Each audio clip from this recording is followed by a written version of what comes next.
Bueno, como siempre, pues es un gran gusto tenerlos a todos y por supuesto, pues que es un gran gusto tener a don Roberto Galicia, quien es uno de los pintores más importantes que tiene El Salvador y Centroamérica e Iberoamérica, pues en la actualidad.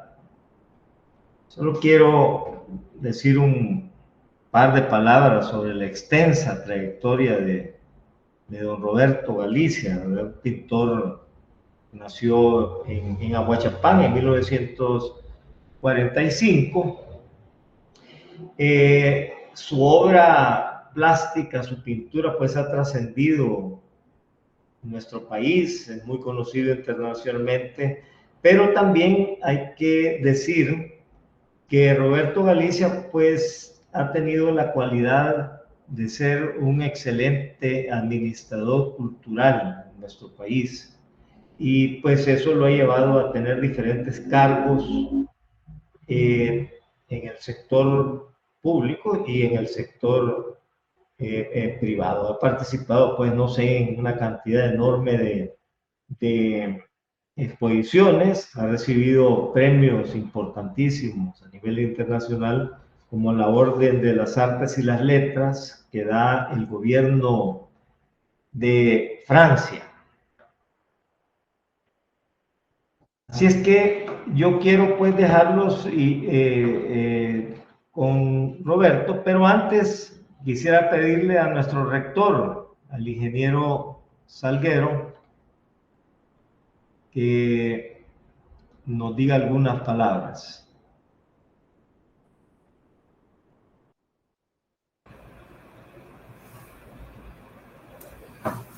Buenas tardes a todos. Hola. Darle la bienvenida a nuestro ponente del día de ahora y agradecer también lo que es la participación de los jóvenes y todo. Creo que la universidad hace un esfuerzo, gracias a la unidad de arte y cultura, de poder ofrecer temas diversos también y sobre todo temas que sean de interés para formar y para que nuestros jóvenes también tengan, y nuestro personal docente, decanos, directores de escuela, que están algunos acá en este momento en la reunión, puedan también gozar de un abanico cultural lo que tenemos. Nosotros queremos agradecerle mucho la participación este día. Creo que hay una gran contribución con la juventud. Nosotros estamos ahorita a las puertas de hacer lo que son a nivel de educación superior. Ayer se lanzó lo que son las prácticas exitosas y nosotros vamos a proponer, vamos a hablar con Germán y todo, llevarlo esto también a proponerlo como una práctica exitosa de la educación superior, ya que la promoción interna, nacional e internacionalmente, ¿verdad?, de lo que es arte y cultura es el objetivo número 4 de lo que es la educación superior. Es decir, estamos haciéndolo para el y vamos pues a entrar en eso. Muchas gracias, doctor. Sea bienvenido. Yo voy a participar también en lo que es la charla de esta tarde. Gracias, Germán. Gracias, Roberto. Gracias, rector. Pero le voy a ceder el lugar aquí a don Roberto.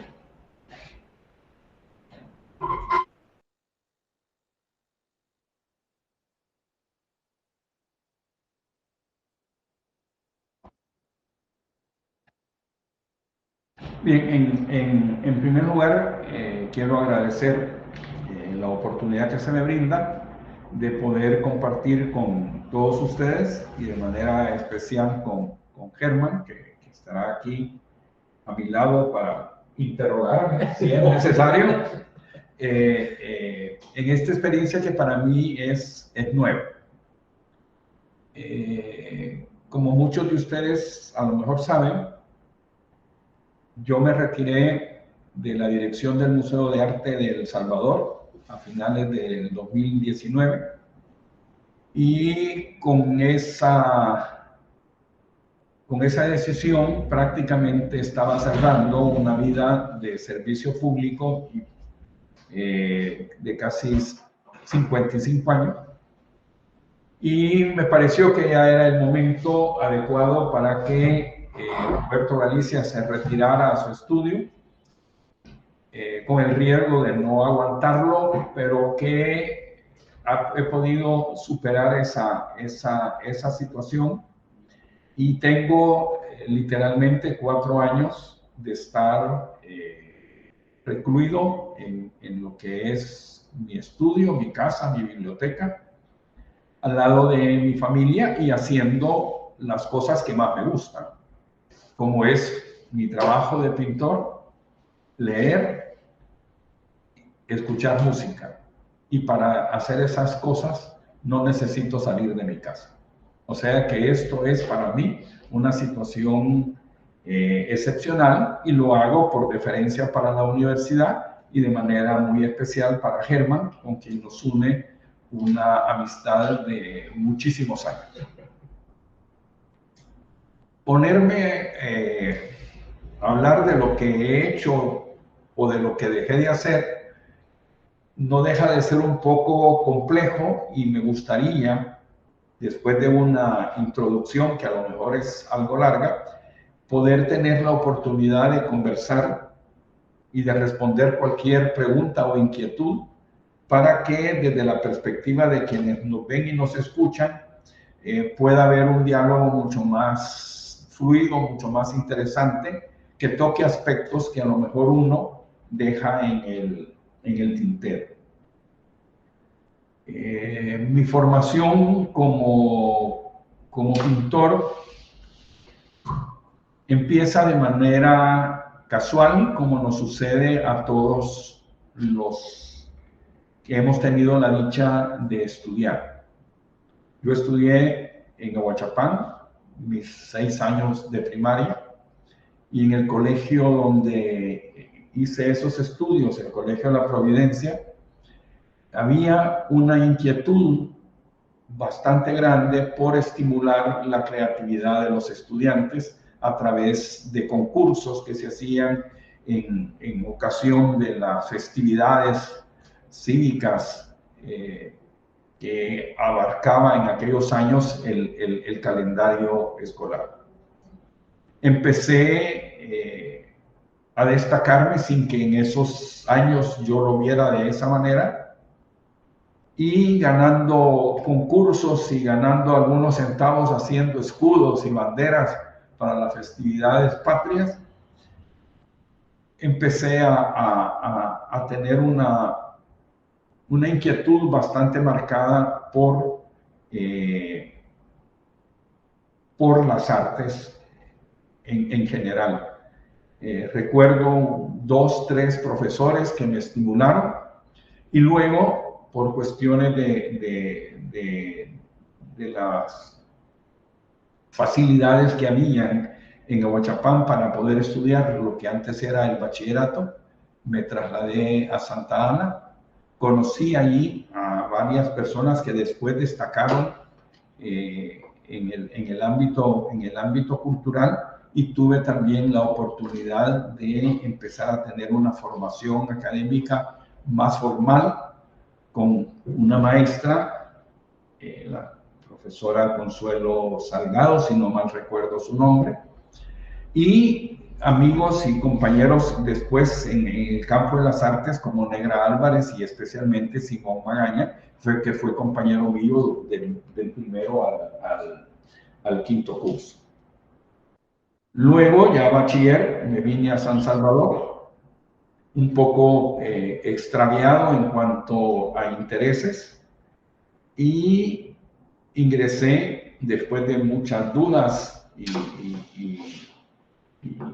y algunos problemas a la Escuela de Arquitectura, con tan buena suerte que me encontré ahí a un grupo de profesores que trabajaba en ese momento, que hacían que la Escuela de Arquitectura tuviera un perfil mucho más cercano al arte y a la arquitectura como expresión artística, que permitió que pudiéramos desarrollarnos, quienes estuvimos en esos momentos, de una manera más a profundidad.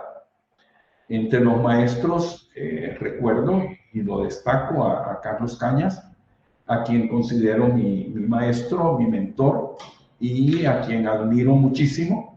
Y aprovecho para mencionar de que este año es el centenario del nacimiento de Carlos Cañas. Ojalá que en nuestro país, muy dado a olvidar a las personas que más han hecho por él, lo recuerden, porque es una de las personas que más ha incidido en el desarrollo de las artes visuales en nuestro país. Tanto él como maestro en la Escuela de Arquitectura, él como maestro en su taller, y en las etapas últimas de su vida como director del Centro Nacional de Artes, por el cual luchó e hizo una labor realmente importante.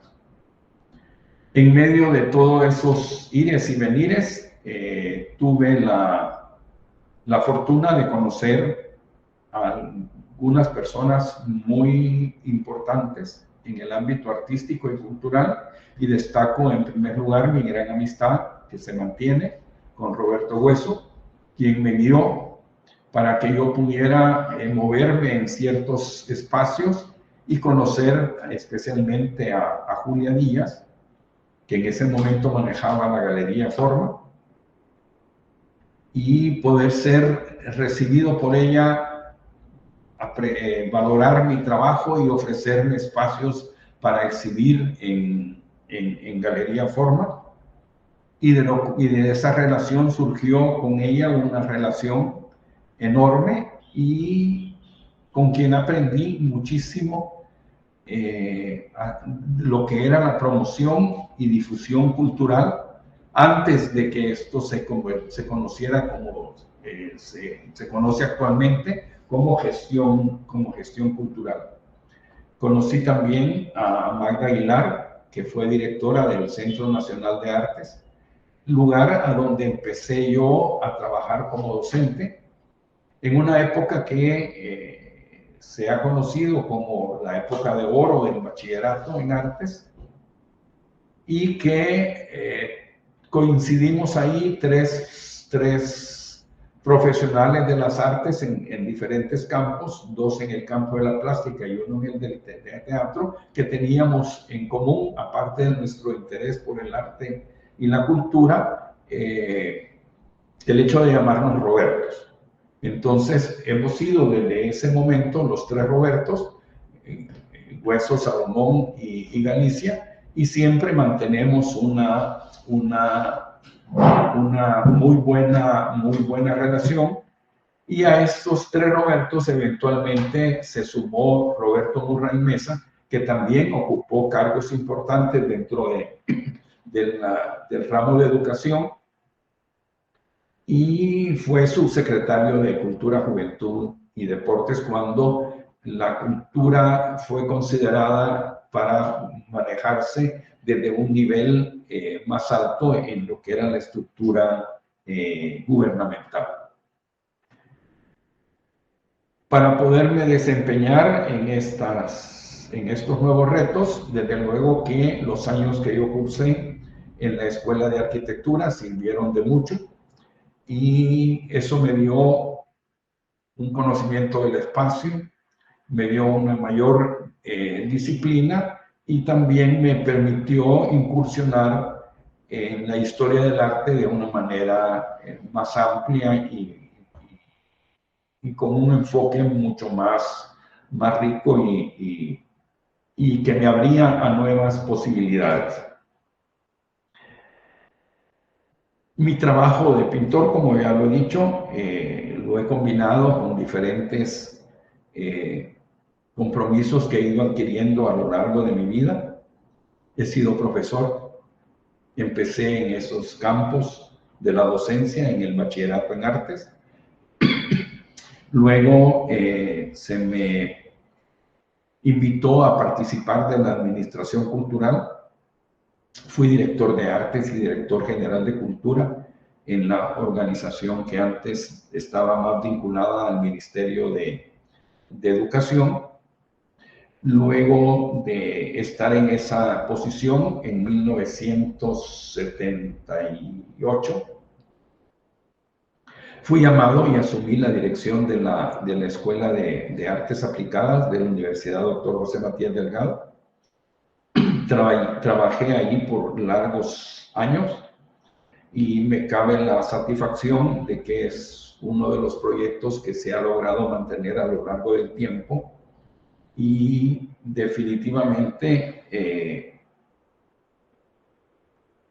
logramos que el diseño se reconociera como profesión en nuestro país y que se respetara a los profesionales del arte.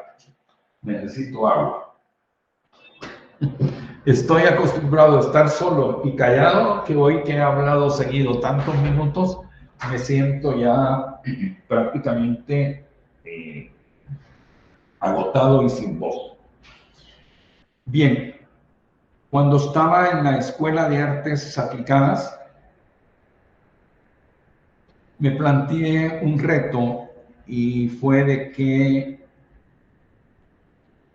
me decía que si yo no me podía dedicar a la pintura únicamente, no era pintor. Y como he hecho en muchas cosas, en muchos casos, me retiré de la escuela con el compromiso de regresar a casa y dedicarme exclusivamente a pintar. Eso fue de 1985 a 1995. El país estaba en guerra. Logré salir adelante. Me abría espacios no solo aquí en el país, sino que era mucho más complicado, sino que trabajé mucho en Panamá, Guatemala y Honduras. Y en algún momento recibí la visita de algunos colegas que me pedían de que si me quería hacer cargo de la presidencia de la Asociación de Artistas Plásticos de El Salvador, ADAPES. Y con el compromiso de muchos de ellos de que se iban a involucrar y a colaborar de manera decidida, asumí el compromiso de dirigir la Asociación de Artistas Plásticos y eso me permitió establecer una buena relación que ya tenía con la gran mayoría de los artistas plásticos del país. Hicimos una serie de actividades y en algún momento planteamos que íbamos a realizar un foro centroamericano de artistas plásticos. Más de algún amigo me dijo de que eso iba a ser un fracaso, que los egos de los artistas eran tan grandes que no iba a quedar nadie vivo y que iba a terminar siendo linchado por andarme metiendo en aventuras que no tenían por qué realizarse en un gremio que era tan complicado y que la frontera entre el celo profesional y la envidia se borraba con una gran facilidad y que eso no tenía ninguna posibilidad real. Nosotros lo que hicimos fue plantearnos de que lo que íbamos a trabajar eran temas que nos afectaran a los artistas en general y no hablar de problemas estéticos ni de la obra de nadie en particular. Y logramos convocar artistas de toda Centroamérica. Participaron de acá literalmente todos los artistas y nos enfocamos nuestra discusión en saber cuál era el estado de la educación artística en nuestro país. O sea, cuáles eran los retos que como profesionales teníamos, cuáles eran las necesidades reales que habían en nuestro medio respecto a espacios para exhibir. El problema de la crítica, en ese momento no se hablaba de curadores.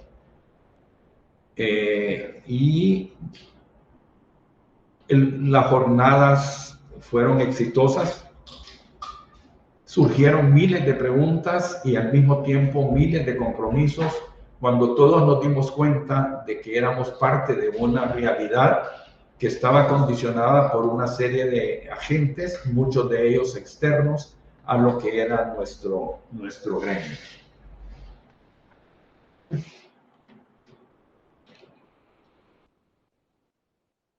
A principios de 1995 dejé la presidencia de ADAPES, renuncié, porque había aceptado la presidencia del Consejo Nacional para la Cultura y el Arte con Cultura, al cual ingresé en febrero de ese año y terminé el último día del mandato del presidente Calderón Sol, que fue la persona que consideró de que mis servicios eran relevantes para poder dirigir la institución cultural del Estado. Como es una época relativamente reciente, muchos recordarán, o algunos recordarán al menos, que fue una época de mucha efervescencia. Los acuerdos de paz se habían firmado, mucha gente estaba regresando, había un interés en el reencuentro y en el volver a compartir una serie de situaciones. Creo que se trató con un equipo de colaboradores de hacer un buen trabajo. Mi compromiso con los pintores fue la recuperación de la Sala Nacional de Exposiciones, que había estado abandonada, la restauración de la colección nacional y el poder hacer una serie de actividades. No me dejará mentir Sherman, del impulso que le dimos a la Orquesta Sinfónica y a las temporadas que se celebraban con llenos completos, la llegada de solistas y directores internacionales. Hicimos el Festival Internacional de Música Contemporánea, hicimos el Festival Internacional de Teatro Infantil, hicimos con Robbie Salomón el proyecto Sueño para demostrar que sí se podía hacer algo que pudiera ser el germen o el origen de una compañía nacional de teatro, sin llegar a burocratizar las cosas como se acostumbraba. Pero el proyecto más grande y de fondo que se desarrolló en ese momento fue la construcción del nuevo edificio del Museo Nacional de Antropología.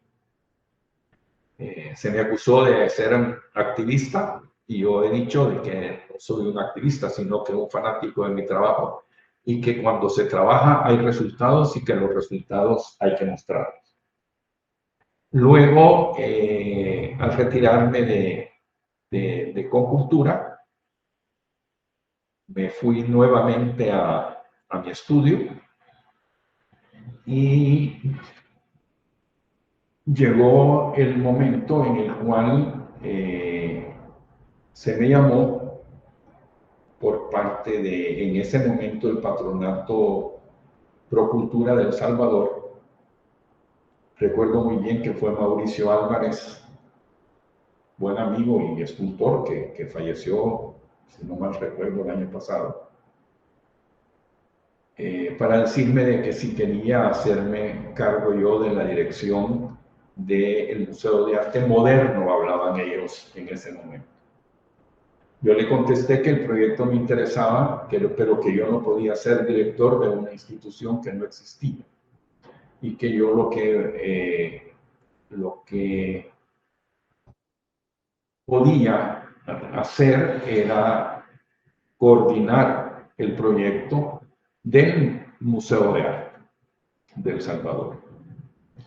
Aquí jugaron papeles sumamente importantes Rina Vilés como presidenta del Patronato Procultura, quien hizo gestiones ante el gobierno de Calderón Sol para obtener el terreno que está atrás del Monumento a la Revolución. Y esa fue la única razón por la cual se hizo se construyó ahí el Museo de Arte, porque se ponía en valor el Monumento a la Revolución, que paradójicamente, como suele suceder aquí en nuestro país, lo salvó la ignorancia y lo salvó el olvido y el descuido. Porque ahí vegetó prácticamente el monumento a la revolución, nadie se metía con él y logró mantenerse con daños a causa de tanto tiempo sin mantenimiento, pero que en la construcción del Museo de Arte de El Salvador lo puso en valor y se convierte eso en la plaza principal de acceso a esta nueva institución. Destaco, aparte de todo el rol de la junta directiva, de las juntas directivas que estuvieron durante los 18, 19 años que yo estuve al frente del proyecto, en la labor de María Marta de Regalado, que fue el elemento que logró coordinar y al mismo tiempo limar asperezas y realmente hacer coincidir intereses para que el país pudiera tener una institución como la que actualmente es el MARTA. Siempre pensé que si bien era responsabilidad del gobierno de la República construir su Museo Nacional, porque por mucho generosos que eran en ese momento los taiwaneses, pues hace un poquito duele en el orgullo nacional decir de que el Museo Nacional nos lo regalaron de Taiwán. Entonces, que en ese momento era de los donantes. Entonces, siempre pensé que el Museo de Arte era un proyecto que debería ir con el apoyo del sector privado, porque de ese sector importante venían la mayoría de coleccionistas de arte en nuestro país. El museo tiene 20 años de vida, es un proyecto que sigue vigente.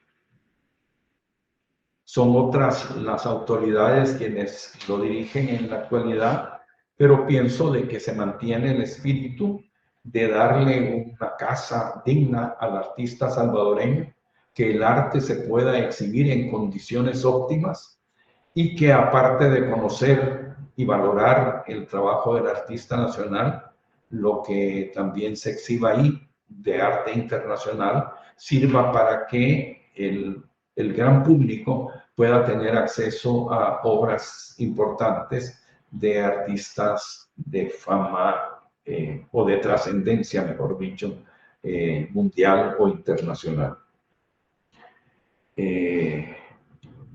En medio de todo ese ir y venir de lo que ha sido mi trabajo en la administración pública y privada del arte y de la cultura, el pintor a veces ha sido más protagonista y en otras ocasiones ha estado relegado porque nunca quise mezclar con instituciones que dirigía mi labor como pintor para evitar cualquier tipo de conflicto de intereses o que se llegara a pensar de que yo me estaba aprovechando de que trabajaba en un museo para hacer una exhibición ahí, y mucho menos. En eso he sido sumamente cuidadoso, cauteloso, y creo que hasta he llegado a la exageración, pero he logrado mantener una frontera que divida mi trabajo como pintor y mi trabajo como gestor y administrador o docente en las instituciones por las cuales he pasado. Al regresar de vuelta al estudio, lo hice con la intención de poderme dedicar a hacer las cosas que más me gustan, y desde luego la pintura ocupa un lugar bien importante. Cuando me retiré, tenía la ilusión de irme por un periodo largo, digamos, de tiempo para Europa. Lo logré, y con tan buena suerte logré llegar al país justo antes de que se diera el problema de la pandemia. La pandemia creo que nos cambió, nos cambió la vida a todos y nos acostumbramos a ver y a vivir las cosas de una manera completamente diferente. A mí me sirvió de mucho, paradójicamente, porque el hecho de estar aislado me permitía aislarme más y cortar una serie de vínculos con las personas y las instituciones con las cuales me había estado relacionando los últimos 25 años de mi vida, y me permitió no estar pendiente de nada. Eran otras las autoridades, eran otras los retos, y me dediqué a hacer, como he repetido, las cosas que más me gustan y más me interesan. Sigo pintando, lo hago con menos intensidad que en el pasado. A ratos me siento desmotivado, no encuentro en el ambiente mayores estímulos y los retos y la forma de ver han cambiado. Soy más reflexivo, no me interesa producir por producir, porque cuando se trabaja de esa manera pienso que lo más fácil es copiarse a uno mismo. Y no me interesa seguir haciendo los Galicia que yo pintaba hace 5, 10 o 15 años. Me interesa otra cosa. La pandemia me abrió los ojos para otro montón de cosas. Empecé a ver la vida de una manera distinta. Perdí grandes amigos y fue muy doloroso comprobar de que por muy grande que fuera la amistad, era prácticamente imposible estar con ellos o con sus seres queridos en los momentos más difíciles a los que uno se puede encontrar. Tenemos unas pocas imágenes que pueden dar unas pinceladas acerca de lo que ha sido mi trabajo. Hay un video de una exposición que lo estamos tratando de mostrar, es muy breve, porque es la primera exhibición en la que yo participo después de salir del museo. No sé si se Catherine. Catherine, Ahí está Catherine. Ver. Una cosa muy breve.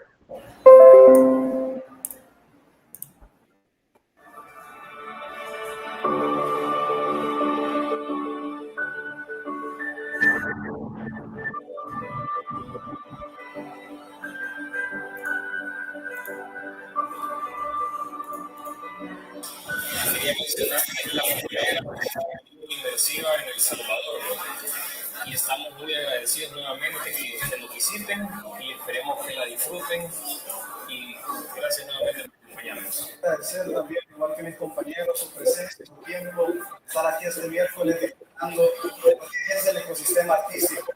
Para nosotros lo denominamos como una gran oportunidad de poder desarrollar talento y sobre todo apostarle a uno de los valores más fundamentales que el día de mañana va a tomar muchísima importancia, es la creatividad. Desde que hace una idea, hoy es nuestro lanzamiento, pero realmente creyeron en nosotros cuando éramos nada más. La intención de mostrar este video, que como televisión no tiene mayores méritos, pero es un registro, es que es un buen ejemplo de la forma como hoy se manejan las exhibiciones, puesto que ya no es solamente el espacio físico de la galería, sino que también es la posibilidad de que la obra pueda trascender más allá de los recintos expositivos y llegar a un mayor número de personas con buen uso de las redes sociales y toda la tecnología que está hoy a nuestro alcance. El cuadro que está mostrándose es el cuadro que exhibí en esa oportunidad, y quiero aclarar que la exposición era una muestra colectiva. Había una infinidad de artistas en una muy buena selección. El curador de la exposición fue el pintor Mauricio Linares, y en ese momento se me pidió de que pudiera a través de un audio hablar específicamente de mi obra y de cuáles eran los motivos que me llevaban a mí para poder expresarme. Hay un audio que también Catherine nos va a ayudar, con la esperanza de que lo podamos escuchar.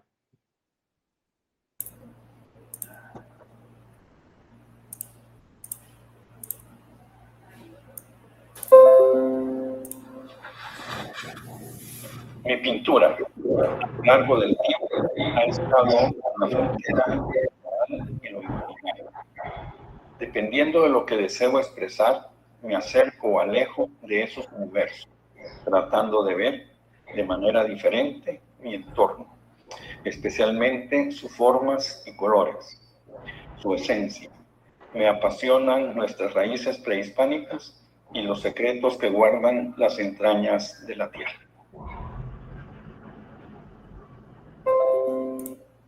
Yo estoy en esta tarde abusando del tiempo de todos ustedes al hablar tanto, y el gran reto que nos plantearon para hacer ese audio es de que teníamos que hacerlo en 100 palabras, si no mal recuerdo, una síntesis de la motivación que tenemos para poder hacer, para realizar nuestro trabajo. Ese ejercicio de síntesis es uno de los retos más grandes a los que uno se enfrenta, porque hablar y hablar a veces no cuesta mucho y no se dice nada mucho tampoco, sino que allí era de llevar realmente a través de un buen resumen la esencia de lo que uno piensa, de lo que uno siente a la hora de hacer su planteamiento estético. Tratando de ilustrar también un poco lo que ha sido mis épocas anteriores, que no vamos a hacer una visión retrospectiva, encontramos una imagen de un cuadro de la serie de papeles, de los cuadros últimos, y tiene importancia porque este es un cuadro que está en el Museo Forma. Es un cuadro que yo doné al museo, y habla de lo que fue un momento de mi trayectoria. Debo de insistir de que estuve muy cerca de Julia Díaz durante la concepción y la realización del Museo Forma, y siempre he reconocido de que el Museo Forma es el primer museo de arte en nuestro país. El Museo de Arte de El Salvador, el MARTE, surgió 20 años después de esta visión que tuvo Julia Díaz de crear un museo en nuestro país, donando su colección, que también es un acto de generosidad para con nuestro país, porque tanto la colección que tiene el Museo Forma como la colección que tiene el Museo de Arte de El Salvador son colecciones que no le pertenecen a esos museos, les pertenecen al país. Y la enorme responsabilidad que tienen ambas instituciones es el de conservar estas colecciones, darlas a conocer, estudiarlas, investigarlas, porque esta es la herencia que estamos dejando los de hoy para las generaciones del futuro. Un cuadro que se adelantó hace unos segundos es este que estamos viendo, que es un cuadro emblemático dentro de lo que ha sido mi producción artística, y es un cuadro que realizo en los años 84, si no mal recuerdo, el país estaba en conflicto y traté de acercarme a esa dura realidad que estábamos viviendo todos los salvadoreños y que no debemos olvidar. Y pensé que la mejor forma que podía evidenciar ese dolor era utilizando la bandera nacional y presentarla de una manera estrujada, sangrante y sostenida por un hilo que cualquiera podía cortar, y no estaríamos acá contando el cuento si las cosas no se hubieran ido por el camino de la sensatez y del diálogo, tal como sucedió en su momento. Luego hay otra obra que es relativamente reciente, que sería el otro cuadro, que esta es una obra que la doné al Patronato Pro Patrimonio Cultural, y la colección esta forma parte ya de la colección del Museo de Arte de El Salvador. Es una obra que pinté después del advenimiento de la paz. Se llama Alumbramiento y es una especie de macizo, como que fuera una forma prehispánica que está saliendo a la luz después de un parto o de un proceso duro, para poder ver con esperanza qué es lo que nos depara el futuro, o nos deparaba el futuro a los salvadoreños en ese momento. Y esta misma obra, que se exhibió en una de las exposiciones semipermanentes del Museo de Arte de El Salvador, está acá en esta fotografía. Allá al fondo hay una obra de Rodolfo Molina, está algo de Mauricio Linares, y pensé que era importante mostrarla porque a la larga hablar del arte es importante, pero más importante es verlo. Y acá esa es la intención, el público en contacto con la obra del artista, cerrando ese proceso de comunicación que debe de haber en la obra. Para Germán, las partituras son parte de su trabajo. Cuando eso se convierte en sonido y lo comparte con el público que asiste al recital o al concierto, es cuando se da con plenitud el hecho artístico, igual como está sucediendo en este momento, en esa foto, que está el público en relación y en contacto con la obra artística. Podemos escribir mucho, podemos hablar bastante, pero hay que ver por sobre todas las cosas para poder establecer ese diálogo con la obra del artista. ¿Qué significa? ¿Qué quiero decir? ¿Que cómo se llama el cuadro? Eso es a la larga intrascendente. Lo que importa es esa confrontación, y el cuadro lo que hace es preguntarnos a nosotros qué es lo que percibimos, qué es lo que sentimos, y va a depender de nuestros conocimientos, experiencias y de sentimientos, qué es la respuesta que nosotros obtenemos de ese proceso de comunicación entre la obra y el espectador. Y por último, hay una obra que está vinculada a la manera como yo veo el paisaje. Para mí el país siempre ha sido un volcán en erupción, a punto de estallar. Fraccionado, herido, dolorido, y lo pongo porque aquí se dio una cosa que la voy a denunciar, si es que esa es la palabra adecuada. Este cuadro lo tenía una galería, y la representante de esa galería me habló y me dijo: ¿el cuadro está siempre a disposición nuestra? Le dije sí. Me dijo: hay una persona que está interesada en adquirir. Usted me avisa, le dije yo, y yo le hago llegar el cuadro en el momento que ustedes consideren oportuno. No había transcurrido ni media hora cuando un pintor, no voy a decir su nombre, me habló para decirme que tenía un amigo que estaba interesado en ese cuadro. y que yo se lo tenía que dar a él para que él lo pudiera comercializar.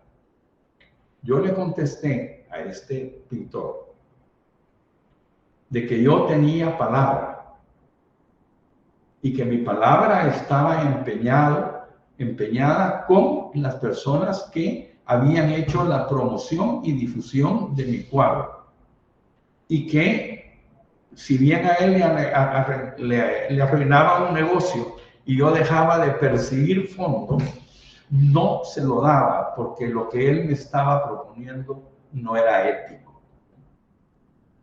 Planteo esto porque es uno de los lastres que todavía existen en el ambiente artístico. Nos está costando todavía ser profesionales.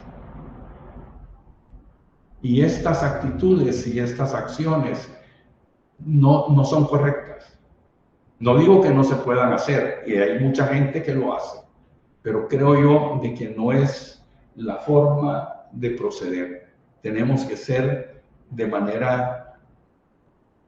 otra manera, tenemos que proceder de manera diferente. Si queremos que las cosas cambien, tenemos que empezar por nosotros mismos.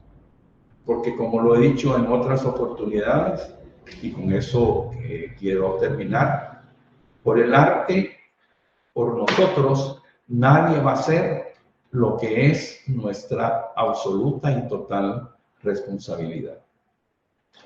Quisiera, aparte de reiterar mis agradecimientos a la universidad y a Germán por haberme invitado a compartir con ustedes esta tarde, que si hay alguna pregunta, algún comentario, me encantaría poder establecer un diálogo, y así hablan ustedes y yo descanso un rato porque estoy completamente agotado de hablar seguido no sé cuántos minutos. Pues, excelente, Roberto. Solo quiero comentar un par de cosas. Creo que en su obra, o en gran parte, o una parte, digamos, muy importante de su obra, el aspecto telúrico, que es la tierra, la destrucción con las fuerzas de la naturaleza están presentes, ¿verdad? El magma, se habló de volcán o de volcanes, el magma y aquella tierra que vive, que está ahí, ¿verdad? Bueno, muy propio de nuestra tierra, llena de volcanes y llena de temblores y de terremotos a través de la historia, ¿verdad? También están los misteriosos papeles, ¿verdad? El papel de los papeles, ese era el don, ¿verdad? Para mí ahí hay un misterio en esos papeles. Pero usted habló que en su niñez pintó en el colegio, cuando era un niño, banderas, escudos. Y en este cuadro que hemos visto, en este magnífico cuadro que hemos visto esta tarde, no hay esa nostalgia y esa añoranza de aquellos años de niñez.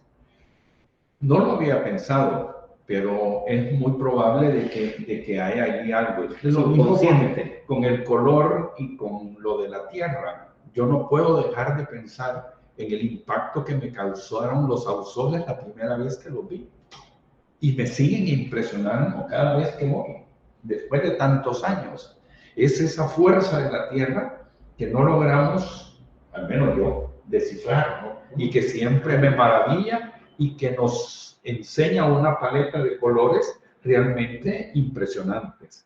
Aparte de eso, está el color de las vasijas, ¿no?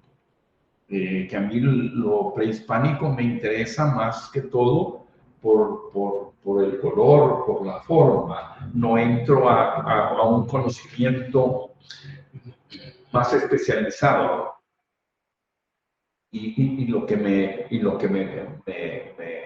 gusta muchísimo es eso, ¿no? Lo mismo que la visita a un sitio arqueológico, no me interesa el el monumento en sí, sino que es la sensación que produce el poder ver la cúspide de una pirámide en Tikal por sobre, encima de todos la selva, ¿no? Y ver aquella majestuosidad que aún con tanto año y el no estar en su plenitud, causa realmente un gran impacto.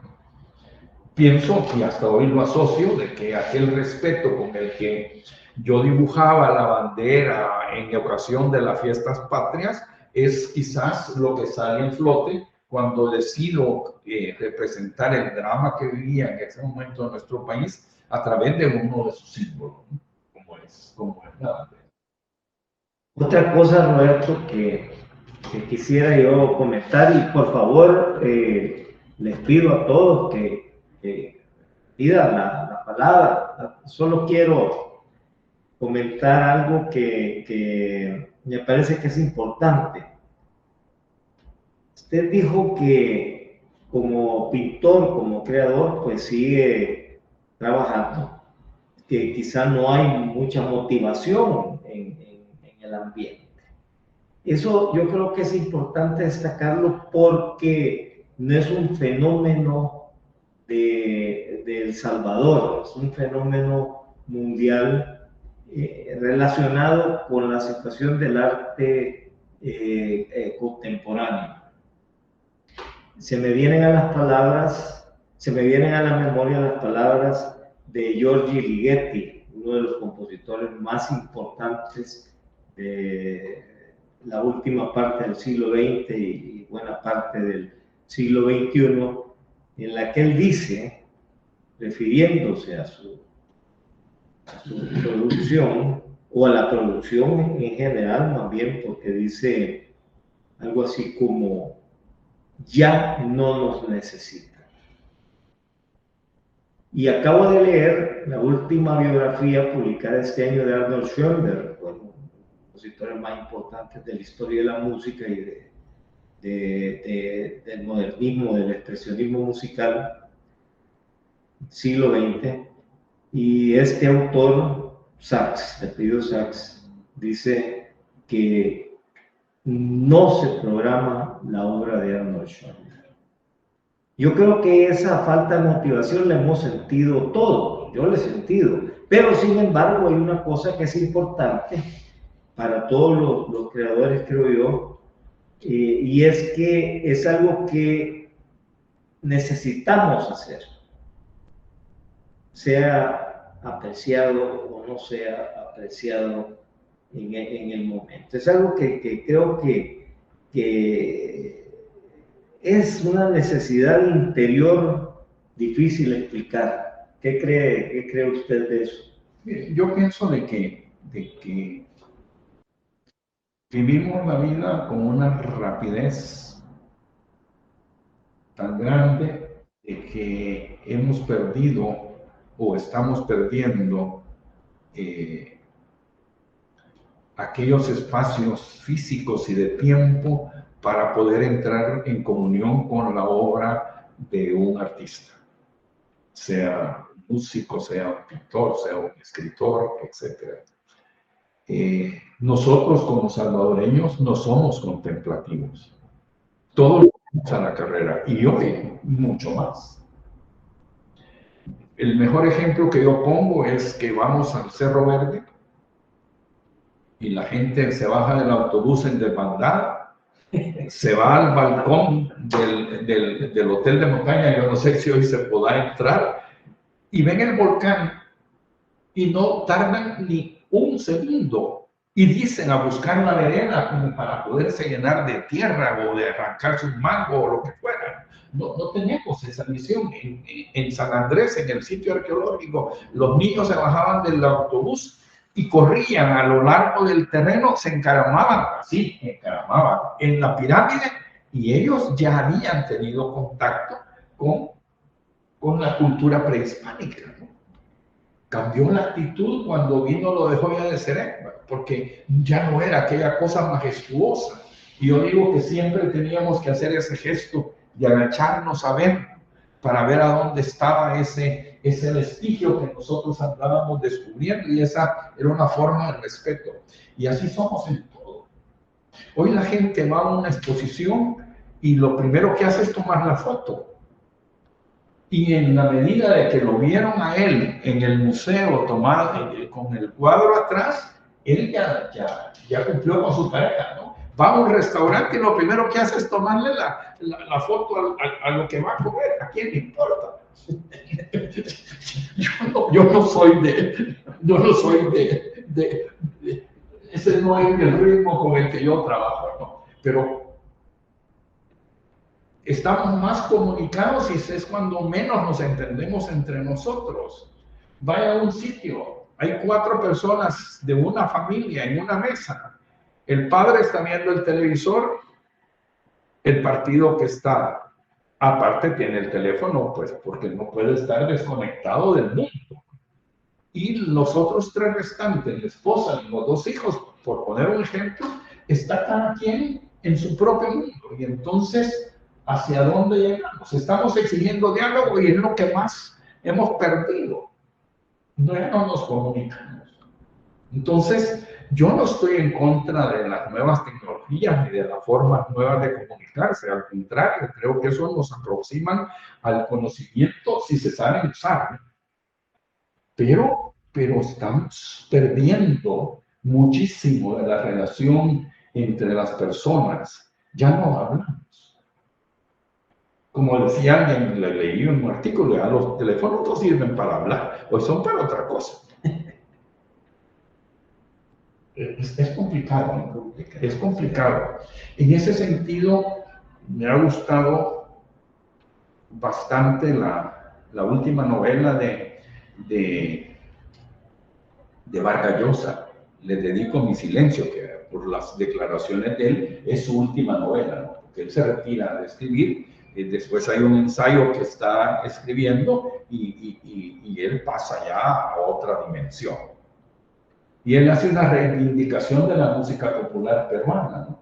Y la pone como el nexo que puede volver a unir una serie de intereses de una sociedad tan diversa, ¿no? Que ha estado sometida a procesos de violencia tan duros y más fuertes quizás que lo que nosotros sufrimos.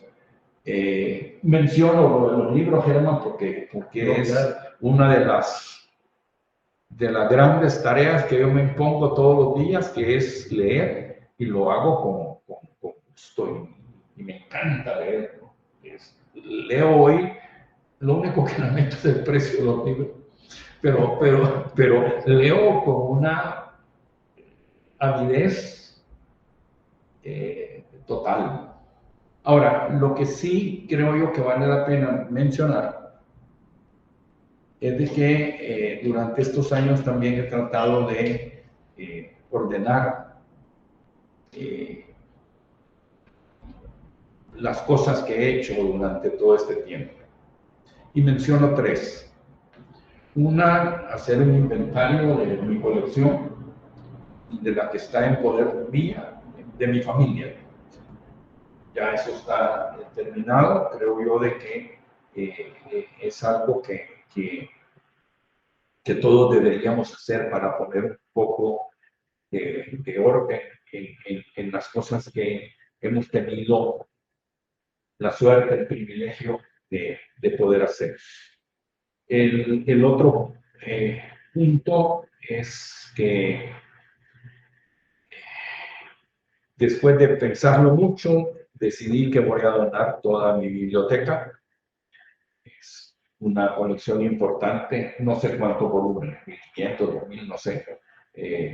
Estamos en eso para que esto que es básicamente arte y literatura pueda quedar en una institución y que se pueda promover y que sirva para estimular la lectura y el conocimiento de los grandes escritores. Y el otro proyecto que surgió de casualidad en una conversación que sostuvimos con Ricardo Bracamonte, en una actividad familiar. Y hablando de los 3 Robertos que yo mencionaba a un principio y del cuarto que fue Roberto Murray, él acababa de fallecer. Elena Salamanca, que ha trabajado con el tema de los 3 Robertos, festivales que ella organizaba, publicó un artículo y a raíz de eso empezamos a conversar con Ricardo Bracamonte. Hemos hablado muchísimo durante buena parte de casi 1 año y medio, y está un proyecto de un libro que será publicado dentro de poco. La autoría es de Ricardo Bracamonte, pero que se habla con más detalle y amplitud de lo que yo les he comentado esta tarde. Y también hay una serie de artículos en cuenta del suyo que hemos tenido a amigos, tanto nacionales como de otros países, que conocen mi trabajo y que opinan acerca de los esfuerzos que he hecho a lo largo de los años, como parte siempre de un equipo de personas que me han permitido poder impulsar con éxito, cometiendo algunos errores, desde luego, ¿no? Impulsar a muchos de los proyectos que han sido y siguen siendo emblemáticos acá en nuestro país. Así es de que en eso estamos y esperamos que poder continuar con nuestras aventuras por mucho más tiempo. Melvin. Hola, Melvin. Sí, hola, Herman. Hacerle una pregunta al invitado, a don Roberto. Sí, bueno, 2 preguntas más bien. La primera es si no tiene pensado o no se le ha cruzado por la mente hacer un cuadro, una composición sobre el mundo actual, lo que acaba de referir, ¿verdad? El papá viendo la televisión y con el celular en la mano, y los hijos también con los celulares, totalmente desconectados, biológicamente desconectados, ¿verdad? Unidos ahí en un grupo. Y es decir, no necesariamente ese tópico, sino que lo que sucede realmente así, o bajo su punto de vista. Esa es una pregunta, si no se le ha ocurrido hacer una composición así. Y la segunda pregunta es que, bueno, todo artista, en el caso suyo, que es la pintura, ¿verdad? Se siente satisfecho por la crítica, ¿verdad? La crítica que viene de los críticos de pintura, la acogida que le da el público, los críticos de pintura, los mismos pintores también, pero también está otra crítica, que es la del propio pintor, la autocrítica, ¿verdad?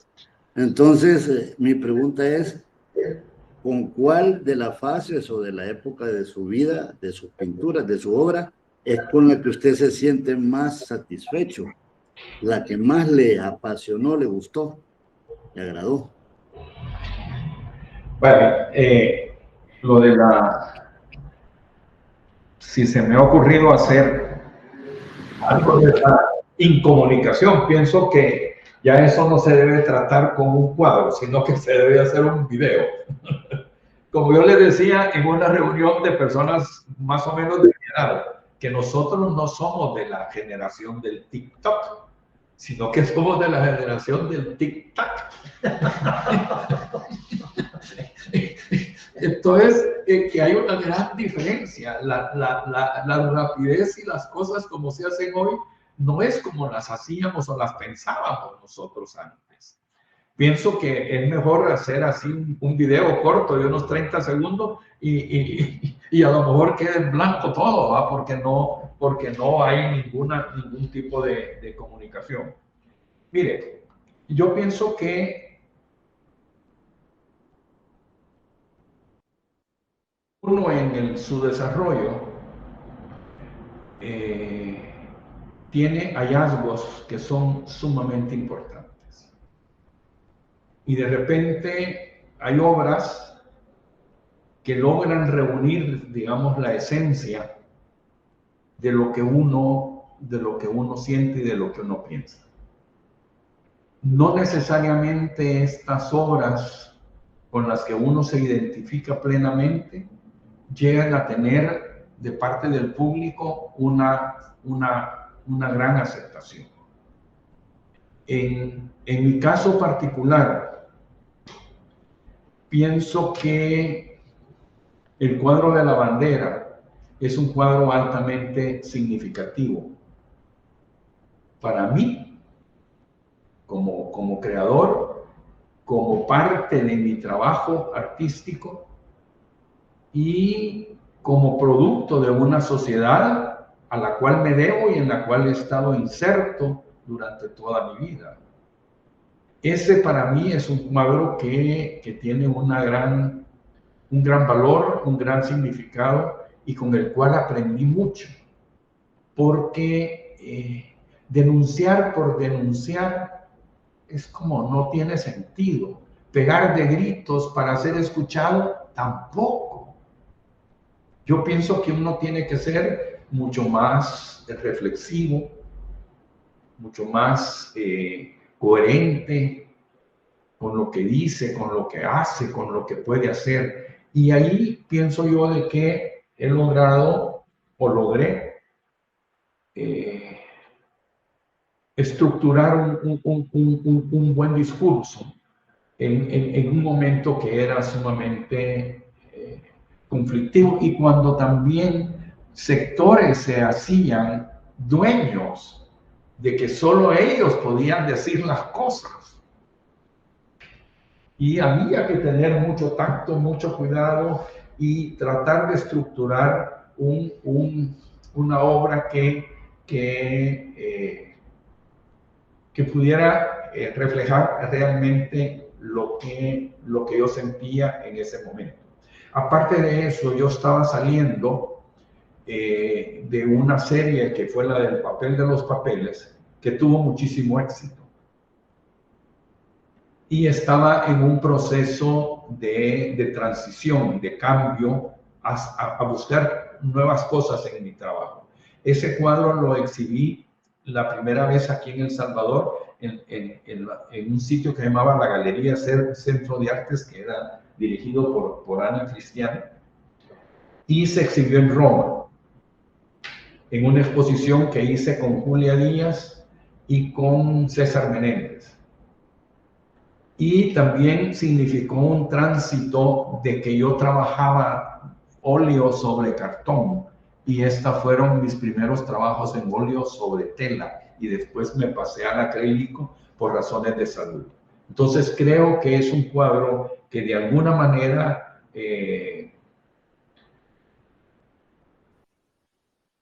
expresa lo que yo siento y lo que yo pienso. ¿En qué manera le afectaba el óleo para la salud? Por los gases, ¿no? Por los vapores. Y además yo fumaba en esos años. Y era el cigarro a la boca, ¿no? Y sin andarme lavando manos. Y después me quité el cigarro y empecé a comer dulces y a comer semillas. Y entonces, de esa forma, empecé a tener problemas. Y lo más sano y lo recomendado a nivel médico fue dejar eso porque es más tóxico y trabajarte con acrílicos, que son a base de agua y menos complicados, etcétera, aunque siempre difíciles de trabajar. Muchas gracias por responder. Gracias a usted por su interés. Erika Mireya nos quiere decir algo. Erika, creo que tenía levantada la mano, pero bueno, alguien más, por favor. Ya nos dormimos. Ya no, creo que quedó muy interesante. Elisa Archer. Roberto. Y Germán, óigame, pues, contesten. Sí, estamos Felicidades, qué gusto de verlos, especialmente Roberto, que tenía años de no verlo. Te felicito, Roberto, por todo tu discurso que duró más de 1 hora y te atosigaste como 4 veces por la falta de hablar, por la falta de costumbre. Saludes a Márgara. Un abrazo. Tú eres parte Cuídate, te felicito. ¿Ah? Chao, pues. tú Gracias. eres parte de esta historia. ¿Cuánto hablé? 1 hora. Gregorio. Bueno, yo solo saludarte otra vez, Roberto. Ha sido un gusto para mí verte después de algunos años. Y me entusiasma tu planteamiento, tu práctica, tu compromiso con el arte, que siempre ha estado ahí presente desde siempre. Y es un estímulo, no solo para nosotros que estamos en la parte cultural, sino que creo que para los jóvenes, para los artistas en general. Yo creo que tu mensaje llega profundo y creo que así lo deberíamos de asumir. Un mensaje que llega al alma. Eso que tú estás planteando de ese compromiso, de esa inquietudes que todavía a esta altura de la vida tenemos, ¿no? Que todavía hay retos que enfrentar. Creo que eso lo has planteado muy bien. Te agradezco precisamente eso, ese estímulo que nos das y felicitarte por tu trayectoria y por tu práctica constante, cotidiana y bueno, no más, un abrazo. Gracias Gregorio. Acordate de que hemos compartido un montón de momentos. Me recuerdo muy bien tu participación cuando formaste parte del Consejo Técnico Consultivo de Compultura. Fuiste una voz siempre valiente, crítica, que ponía los puntos sobre las IES y que fue lo que yo procuré cuando conformamos el consejo, de que fuera gente comprometida genuinamente con el campo del arte y de la cultura, y que si bien había una amistad, también teníamos que administrar de la mejor manera los diferentes enfoques que cada uno de nosotros tenía sobre temas específicos. Fue un consejo que funcionó como eso, como consejo, ¿no? Como un ente asesor que daba luces en los diferentes campos de una estructura administrativa compleja por la diversidad de campos, de temas, y especialmente por los intereses de cada uno de los gremios, especialmente el de los músicos, que no dejaban de ser siempre situaciones complicadas y difíciles, pero recuerdo eso. Y aparte de eso, mientras tú estuviste como director del Museo Nacional de Antropología, yo estaba en la dirección del museo y siempre trabajamos de manera conjunta, coordinada, a base de mucho respeto y conocimiento, y esas relaciones entre las instituciones son lo que realmente hacen grande a cualquier país. Y pienso yo de que es una práctica que no se debería de perder. Yo siempre dije, siempre he repetido de que en el trabajo cultural no se compite, las acciones se complementan. Entonces se suma a lo que hace el MUNA, a lo que hace el Seoforma, a lo que hace el Marte, todo eso. La ganancia es la del público, que con el hacer de cada una de estas instituciones se nutre y aprende a valorar y a respetar mejor el trabajo de los artistas y de los creadores salvadoreños. Yo creo que el arte y la cultura está en nosotros por un compromiso de vida. personal, no es circunstancial. O sea, a mí no me interesa el arte y la cultura porque tuve un cargo. Antes no hice nada por él. Intenté hacer algo mientras estuvo y al salir se me olvidó. No, para nosotros es algo vital, es un compromiso de vida. Y así vamos a seguir, así nacimos y qué bien que así lo vivimos hasta que se acabe la historia personal de cada uno de nosotros. Nuestro rector, el ingeniero Eric Salguero, quiere decirnos algo también. No, solo agradecer a Roberto. Yo creo que para nuestros jóvenes en la universidad hay algo que hay que tener en cuenta. Cómo uno, ¿verdad?, en su síntesis, en su exposición, resumir todo el trabajo y una vida realmente de 55 años al servicio público y casi 60 años en la parte de lo que es el mundo del arte, la cultura, etcétera. Realmente es un compromiso que nos llama la atención a todos, que aún en este momento, es decir, hay proyectos todavía que hay que realizar. Y yo creo que eso nuestros jóvenes tienen que ver, que uno tiene una vida, toda nuestra vida, toda la vida útil que tenemos, tiene que ser para servir. En este caso, Roberto, pues es evidente que usted se ha dedicado a servir y a promover lo que es el arte, la cultura a través de su pintura. Y yo creo que eso es bien importante, la contribución de querer a su país, de querer a la sociedad y sobre todo ahora también de querer compartir con los jóvenes acá.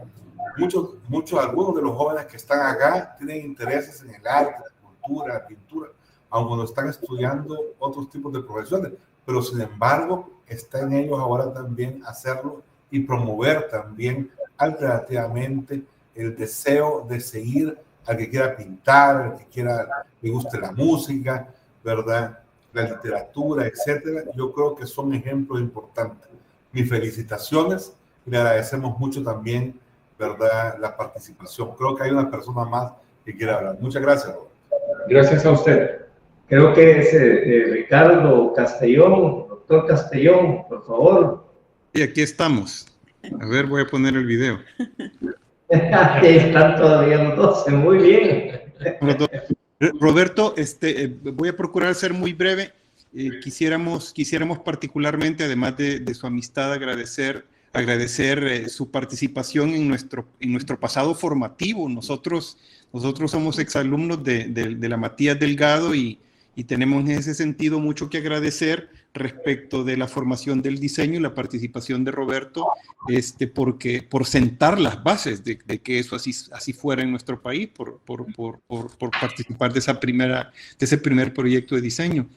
Pero además, Roberto, creo que es importante transmitirle nuestro agradecimiento respecto de que es también una inspiración y es también un referente importante para nuestro país. En el caso de Magali lo ha sido con relación al tema de memoria histórica. Por supuesto. Y en mi caso, por obviamente razones ya vinculadas además a temas históricos y también relacionados con la vida material y la cultura material nacional. Nosotros queríamos quizás contribuir con un tema que probablemente usted pueda ampliar, Roberto, y es que dada su particular interpretación de la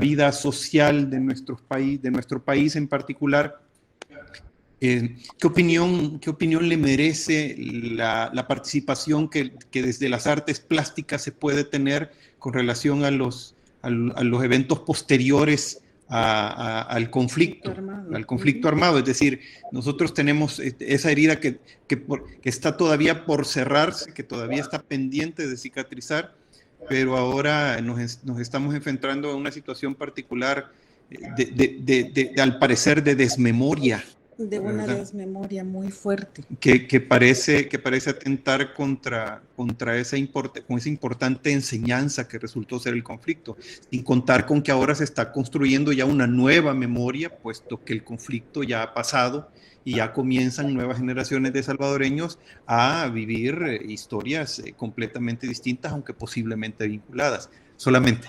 Con una obra tan importante, Bandera, ¿verdad? Que bien la menciona y es un referente nacional en la pintura salvadoreña. Saber qué opinión le merece esta desmemoria en este tiempo. Bien. Gracias y felicidades. Y gracias a ustedes. Lo que yo podría mencionar es el papel importante que tienen las instituciones, sean estas educativas de cualquier nivel, especialmente las universitarias, los museos y la academia en general, hablando aquí de la Academia de la Historia, de la Academia de la Lengua, etcétera, etcétera, el Ateneo, etcétera. Yo pienso que es una enorme responsabilidad el mantener debidamente formados e informados a sus estudiantes de qué es lo que aconteció y de las nuevas lecturas que podemos hacer después del tiempo que ha transcurrido. Las huellas del conflicto no se pueden borrar. Y las hay de diversas maneras. Y en el caso particular del Museo de Arte, en la primera gran exposición que se hace para su apertura, que fue Puntos Cardinales, había una sección que se llamaba Memoria e Historia. Y fue a donde se expuso con toda la dignidad del mundo uno de los cuadros más emblemáticos del desarrollo de la plástica salvadoreña, como fue el Zumpul de Carlos Cañas, que este año no voy a repetir, es el centenario de su nacimiento. Nosotros percibíamos en ese momento de que habían reservas en algunos sectores de que el Museo de Arte, por venir con un respaldo del sector privado, iba a ignorar el conflicto. Y la sorpresa fue de que el conflicto estuvo presente, pero se hizo con tan dignidad y con tanto tacto, cuidado y conocimiento que aquello se absorbió y se asimiló como algo totalmente natural. Los que tuvimos la suerte de vivir esos años y muchos más en el recinto del museo, nos emocionaba hasta las lágrimas el hecho de ver gente hincada y postrada frente al cuadro del Zumpul, porque era el único referente que había para el dolor que ellos sentían, porque recuérdense que nosotros tratamos desde un principio de que el museo fuera visitado por comunidades, por escuelas de los rincones más apartados del país. Y entonces no era solo la vivencia del capitalino y de la población urbana, sino que también de aquellas zonas que siguen siendo desprotegidas en nuestro país. Y ese registro del conflicto a través de obras que se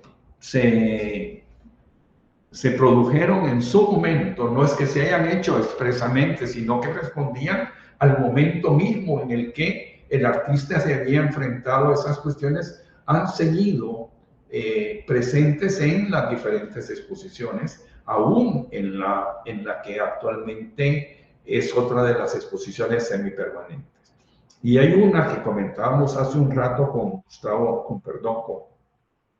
con Gregorio Bello Suazo, que es esta nueva exposición que habla de las festividades y de las tradiciones a donde se hace una fusión hermosísima de lo que es la cultura popular con la cultura culta, por decirlo de alguna manera, en expresiones de todo tipo de naturaleza. Esas son las cosas que a mi juicio deben de cultivarse, de mantenerse y de promoverse adecuadamente. Todavía pienso yo que no se ha escrito todo lo que se debe de escribir sobre el conflicto. A mí me ha interesado siempre la Guerra Civil Española. No porque lo que sucedió ahí, sino que cómo el español fue asimilándolo y lo sigue asimilando después de tantos años de que terminó la dictadura de Franco.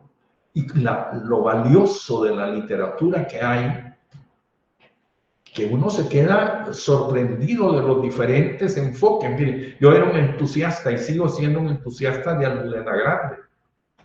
Y ella tiene 6 libros, de 7 que iban a hacer, si no me equivoco, de las historias de la Guerra Civil Española vistas desde ángulos completamente diferentes. Y acabo de leer un libro que se llama Castillos de Fuego. Creo que por aquí queda anotado el nombre del autor, que es otra versión, y así hemos leído. Y aquí falta escribir. Falta documentar todavía.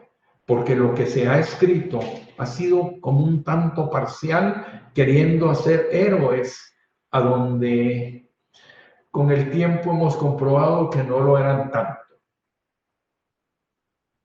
Y pienso que por ahí la labor de las universidades, la labor de los museos, de la academia, es sumamente importante. He estado leyendo con gran interés una serie de artículos sobre los acuerdos de paz que está publicando Francisco Galindo Vélez, ¿verdad?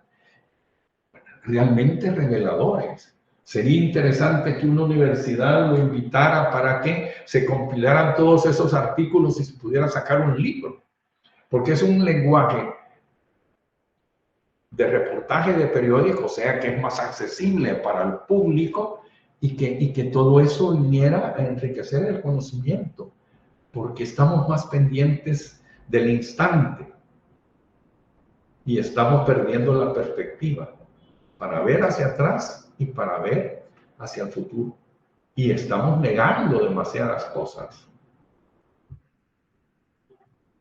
sin tener la capacidad suficiente como para que esos argumentos sean válidos. Mire, los costos que pagamos han sido demasiado altos. Y algunos quizás los vimos desde la barrera, pero otros lo sintieron en carne propia. Y no podemos olvidar. No debemos olvidar. No sé si eso les satisface o es lo que esperaban, pero es lo que pienso. Y lo pienso sinceramente. Un abrazo, muchas gracias, por supuesto que sí. Gracias. Gracias a ustedes. Siempre es un gusto. Igual, un abrazo. Bueno, pues muchas gracias, Roberto. Así es una noche. No, y así es una noche, pero no, muchas gracias, Roberto, por Gracias la a ustedes. magnífica exposición que nos enriquece a todos. Y pues muchas gracias a todos ustedes que han estado esta tarde con nosotros. Solamente me queda anunciarles la próxima videoconferencia de la UNSA, la cual será el jueves 2 de mayo. Vamos a tener a Manuel de Elías, uno de los compositores más importantes de nuestro continente. Él es mexicano, también ha creado instituciones, creó el Colegio Latinoamericano de Compositores. Así es que, pues, nos veremos, espero que nos veamos en esa ocasión todos. Solo gracias de nuevo, Roberto. Una última cosa, que todavía tengo algo de cuerda. Para que, esto es programa de una institución educativa de prestigio. Y como decía el señor rector, hay necesidad de inculcarle a los jóvenes una serie de valores. Yo, cuando he tenido la oportunidad de platicar con los nuevos profesionales, les he dicho que graduarse no es un final, es un principio. Si se ven las cosas de esa manera, podemos seguir cultivando. Así es. Magnífico.